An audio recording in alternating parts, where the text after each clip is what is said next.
నమస్కారం. మహాశివరాత్రి సందర్భంగా ఆచంట రామేశ్వర సత్రం ఆవరణలో ఏర్పాటు చేసిన జెయింట్ వీల్ పై ఇష్టం లేని వారు హైకోర్టుకు వెళ్లడం అన్యాయమని ఎమ్మెల్యే చెరుకువాడ శ్రీరంగనాథరాజు అన్నారు. నియోజకవర్గంలోని పెనుగొండ, ఇలపర్రు, మార్టేరు గ్రామాల్లో జరిగిన అభివృద్ధి కార్యక్రమాల్లో ఆయన పాల్గొని ఎమ్మెల్సీ వంక రవీంద్రనాథ్తో కలిసి సిసి రోడ్లు, డ్రైన్లను ప్రారంభించి మాట్లాడారు. నిజమైన అభివృద్ధి కోసం పాటుపడుతున్న తనను ముఖ్యమంత్రి జగన్మోహన్ రెడ్డిలను వచ్చే ఎన్నికల్లో గెలిపించాలని ప్రజలకు విజ్ఞప్తి చేశారు. కాగా పెనుగొండ మండలం చిన్నమల్లం, నడిపూడి గ్రామాల్లో ఎన్నికల ప్రచార యాత్రను చెరుకువాడ శ్రీరంగనాథరాజు ప్రారంభించి ప్రజలను కలుసుకున్నారు.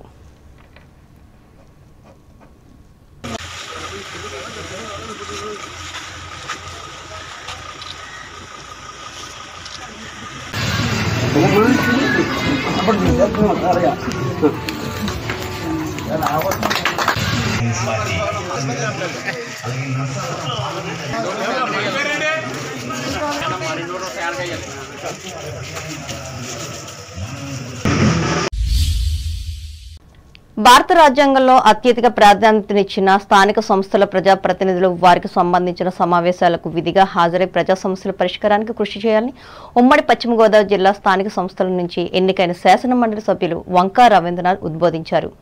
ఆచంట, పాలకొల్లు నియోజకవర్గాల పరిధిలో ఉన్న పోడూరు మండల పరిషత్ సర్వసభ్య సమావేశంలో బుధవారం ఆయన పాల్గొని మాట్లాడారు. ముఖ్యంగా ప్రభుత్వం ప్రతిష్టాత్మకంగా అమలు చేసిన సంక్షేమ పథకాల అమలుపై ఆరా తీసి అభివృద్ధికి సహకరించాలని సూచించారు. ఈ స్థాయిలో పరిష్కారం కాని సమస్యలను జిల్లా పరిషత్ దృష్టికి తీసుకువెళ్లాలని రవీంద్రనాథ్ పేర్కొన్నారు. ఈ వ్యవస్థ చాలా అద్భుతమైన వ్యవస్థ, పంచాయతీ వ్యవస్థ. మరి మండల స్థాయి అంటే గ్రామంలో ఉండే పంచాయతీ ప్రెసిడెంట్స్ అందరూ వచ్చి, ఎంపీటీస్ అందరూ వచ్చి, ప్రతి 3 నెలలకు ఒకసారి 22 అధికారులు వచ్చి వీళ్ళు చెప్పేటటువంటి విషయాలని వారికి దానికి సొల్యూషన్ భారత స్థాయిలో ఉంటా, జిల్లా స్థాయిలో ఉంటా, రాష్ట్ర స్థాయిలో ఉంటా అంతా చూస్తాను. ఇక్కడ ఎంపీడీ ప్రధానంగా ఎంపీపీ ఎం సుమంగళి అధ్యక్షతన జరిగిన ఈ సమావేశంలో జడ్పీటీసీ వి పెద్దిరాజు, ఎంపీడీఓ డి సుహాసిని, వివిధ శాఖలకు సంబంధించిన అధికారులు మాట్లాడారు.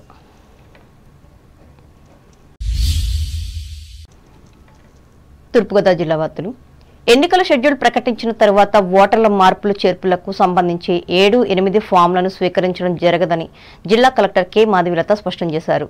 రాజమహేంద్రవరం కలెక్టరేట్ సమావేశం మందిరంలో వివిధ రాజకీయ పార్టీల ప్రతినిధులతో ఆమె సమావేశం నిర్వహించి మాట్లాడారు. 18 నుండి 21 సంవత్సరాల మధ్య ఉన్న కొత్త ఓటర్ నమోదు ఫామ్ను 6 స్వీకరించాలని అన్నారు. అలాగే ఏపీకి కార్డులను బదులు ఎన్నికల కమిషన్ మార్గదర్శకాల మేరకు ఫోటో గుర్తింపు కార్డు ద్వారా ఓటు హక్కును సద్వినియోగం చేసుకోవచ్చని చెప్పారు. అలాగే నామినేషన్ల అఫిడవిట్లను ఆర్ఓలు ఉదయం 11 గంటల నుంచి మధ్యాహ్నం 3 గంటల వరకు మాత్రమే స్వీకరిస్తారని తెలిపారు. ఎన్నికల కమిషన్ సూచించిన మార్గదర్శకాలను సమయపాలన ఖచ్చితంగా పాటించాలని అన్నారు. ఈ సమావేశంలో జిల్లా రెవెన్యూ అధికారి జి నరసింహులు, స్థానిక పార్లమెంటు ఏఆర్ఓ ఆర్ కృష్ణ నాయకులు పాల్గొన్నారు. మండల కేంద్రం ఉండ్రాజురం గ్రామంలో బుధవారం నిర్వహించిన సభలో వేలువెన్ను, కాల్దారి, సచ్చివాడ, చిలకలపాడు, పసరపూడి గ్రామాలకు మంజూరైన 311 మంది లబ్ధిదారులకు నిడదవోలు ఎమ్మెల్యే జి శ్రీనివాసనాయుడు ఇళ్ల స్థలాల రిజిస్ట్రేషన్, భూ హక్కు పథకాలను అందజేశారు. ఈ సందర్భంగా ఆయన మాట్లాడుతూ ఎన్నికలకు ముందించిన హామీలన్నింటినీ ముఖ్యమంత్రి జగన్మోహన్ రెడ్డి పూర్తి చేసి ఇచ్చిన మాటను నిలబెట్టుకున్నట్టు చెప్పారు. దీనిని గుర్తించి వచ్చే ఎన్నికల్లో ఆయన గెలిపించాలని విజ్ఞప్తి చేశారు. అనంతరం ఇదే ప్రాంగణంలో వైఎస్ఆర్ చేయూత నగదు బదులు కార్యక్రమాన్ని ప్రారంభించి అర్హులైన లబ్ధిదారులకు అందజేశారు.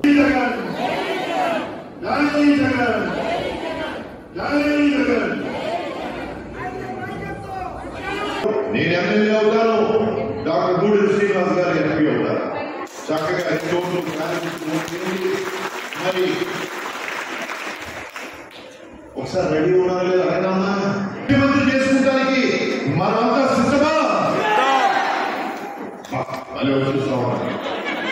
ఈ కార్యక్రమాల్లో ఎంపీపీ పాలాటి ఎల్లరీశ్వరి, జడ్పీటీసీ నందిగం భాస్కర్ రామయ్య, జిల్లా వ్యవసాయ సలహా మండలి అధ్యక్షులు బూరుపల్లి సుబ్బారావు, సర్పంచ్ మెండి వెంకటేష్, వైసీపీ నాయకులు, కార్యకర్తలు పాల్గొన్నారు.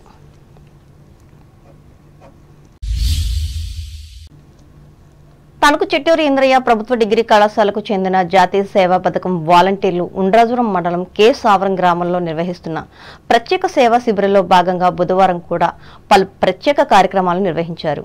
ఇందులో భాగంగా పంచాయతీ కార్యాలయ ఆవరణలో ఏర్పాటు చేసిన సభలో principal doctor P Anil Kumar మాట్లాడుతూ విద్యార్థులకు స్వచ్ఛంద సేవల్లో శిక్షణ ఇచ్చేందుకు ఈ శిబిరాన్ని ఏర్పాటు చేస్తున్నట్లు చెప్పారు. గ్రామీణ ప్రజల జీవన విధానం ఈ ప్రాంతాల్లో ఉండే సమస్యలను తెలుసుకోవడం ద్వారా విద్యార్థులకు సామాజిక స్ఫూర్తితో పాటు నాయకత్వ లక్షణం పెంపొందగలదని చెప్పారు. కార్యక్రమాన్ని ఐవి నారాయణ గారి ఆధ్వర్యంలో ఎన్ఎస్ఎస్ యూనిట్ 1 వాళ్ళు అద్భుతంగా చేస్తున్నారు.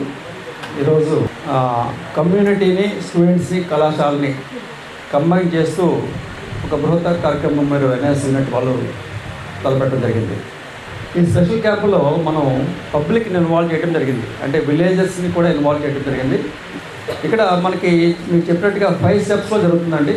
మొట్టమొదటిగా ఒక విలేజ్కి వచ్చిన తర్వాత మీరు ప్రాబ్లమ్ని ఐడెంటిఫై చేయాలి. ప్రాబ్లమ్ని ఐడెంటిఫై చేయడానికి ఎవరు సహాయం తీసుకోవాలంటే ఆ విలేజెస్ సహకారం తీసుకోవాలి. కాబట్టి మీరు ఆ విధంగా డే 1 నుంచి వాళ్ళతో మమేకమై వాళ్ళ ప్రాబ్లమ్స్ మీరు ఐడెంటిఫై చేసి ఆ ప్రాబ్లమ్ స్టేట్మెంట్ని ఫైనల్గా మీరు స్పెషల్ క్యాంప్ అయ్యేలోపు ఒక సొల్యూషన్ ఇచ్చి వెళ్ళాలి. అది మీ టార్గెట్. సో డెఫినెట్గా మీరు ఆ ప్రయత్నంలో చాలా వరకు విజయం సాధించారు already. NSS programme officer doctor IV Narayana అధ్యక్షతన జరిగిన ఈ కార్యక్రమంలో గ్రామ sarpanch Nani Ramakrishna, MPTC Kakarla Karunakar, Undrajuram sub inspector VA Raju, అధ్యాపకులు ఆర్ఎస్ఎం భూపాలతో పాటు పంచాయతీ సభ్యులు, పలువురు పెద్దలు పాల్గొన్నారు. అంబేద్కర్ కోనసీమ జిల్లా వార్తలు. రావులపాలెం అంబర్ చరకా వద్ద నూతనంగా నిర్మించిన సత్య అమ్మవారి ఆలయంలో విగ్రహ ప్రతిష్ఠ కార్యక్రమాన్ని బుధవారం ఘనంగా నిర్వహించారు. ఈ సందర్భంగా కొత్తపేట ఎమ్మెల్యే ప్రభుత్వ విప్ చిర్ల జగ్గిరెడ్డి కుటుంబ సమేతంగా పాల్గొని ప్రత్యేక పూజలు నిర్వహించి అమ్మవారిని దర్శించుకున్నారు. ఈ కార్యక్రమంలో స్థానిక సంస్థల ప్రజాప్రతినిధులు, గ్రామస్తులు, భక్తులు పాల్గొన్నారు.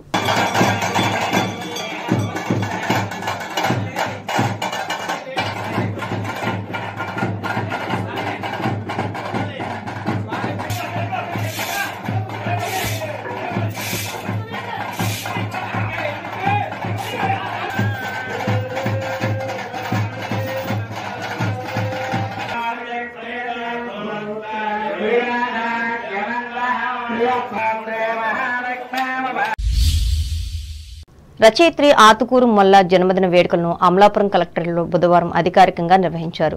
ఈ సందర్భంగా అంబేద్కర్ కోనసీమ జిల్లా కలెక్టర్ హిమాంశు శుక్ల పలువురు అధికారులతో కలిసి ఆమె చిత్రపటానికి పూలమాలలు వేసి నివాళులర్పించి మాట్లాడారు. సామాజిక వికాసానికి, సంస్కృతి పరిరక్షణకు అద్దం పట్టేలా అచ్చు తెలుగులో మొల్ల రామాయణం రాసిందని గుర్తు చేశారు. ఈమె రచనా శైలి చాలా సరళం, రమణీయమైందని అన్నారు. ఈ కార్యక్రమంలో DRO M Venkateswarlu, BC welfare officer Y Sambamurthy, BC నాయకులు పాల్గొన్నారు. ఏలూరు జిల్లా వార్తలు. ప్రముఖ పుణ్యక్షేత్రమైన ద్వారకా తిరుమల చిన్న వెంకన్నకు హుండీల ద్వారా గడిచిన 16 రోజుల కాలానికి గాను శ్రీ స్వామివారికి నగదు రూపంలో 1,25,42,973 రూపాయల అధిక ఆదాయం లభించింది. స్థానిక ప్రమోద కళ్యాణ మండప ఆవరణలో బుధవారం హుండీల లెక్కింపు కార్యక్రమాన్ని నిర్వహించారు. అత్యంత భద్రతా ఏర్పాట్ల నడుమ జరిగిన ఈ లెక్కింపులో దేవాలయ అధికారులు, సిబ్బంది పాల్గొన్నారు. భక్తుల కానుకల రూపేణా 97 గ్రాముల బంగారం, 2 కేజీల 695 గ్రాముల వెండి లభించినట్లు దేవస్థానం కార్యనిర్వహణాధికారి వి త్రినాథరావు తెలిపారు. అలాగే రద్దయిన 500, 1000, 2000 రూపాయల నోట్లు వచ్చినట్లు చెప్పారు. విదేశీ కరెన్సీ సైతం అధికంగా లభించింది.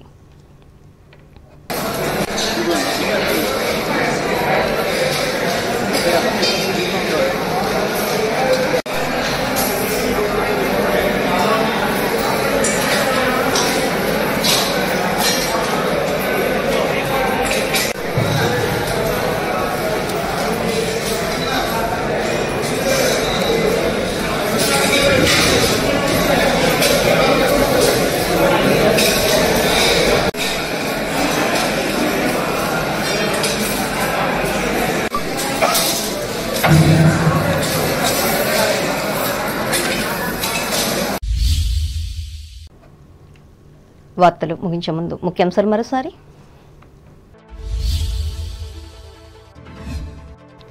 ఎన్నికలలో పాటించాల్సిన విధి విధానాలను సంపూర్ణంగా అర్థం చేసుకుని అమలు చేయాలి. భీమవరంలో అధికారులకు హితవు పలికిన పశ్చిమ గోదావరి జిల్లా కలెక్టర్ సుమిత్ కుమార్. భీమవరంలో బాధ్యతలు చేపట్టిన పశ్చిమ గోదావరి జిల్లా నూతన జాయింట్ కలెక్టర్ ప్రవీణ్ ఆదిత్య అభినందించిన వివిధ శాఖల అధికారులు, సిబ్బంది. ఆంధ్రప్రదేశ్ రాష్ట్రాభివృద్ధికి పాటుపడ్డ వైసీపీ ప్రభుత్వానికి పట్టం కట్టేందుకు సిద్ధంగా ఉన్న ప్రజలు ధీమా వ్యక్తం చేసిన భీమవరం ఎమ్మెల్యే శ్రీనివాస్. వైసీపీ ప్రభుత్వం వచ్చాకే ప్రభుత్వ కార్యాలయ నిర్మాణాలకు పెరిగిన ప్రాధాన్యత ఇరగవరంలో వెల్లడించిన రాష్ట్ర మంత్రి కారుమూరి.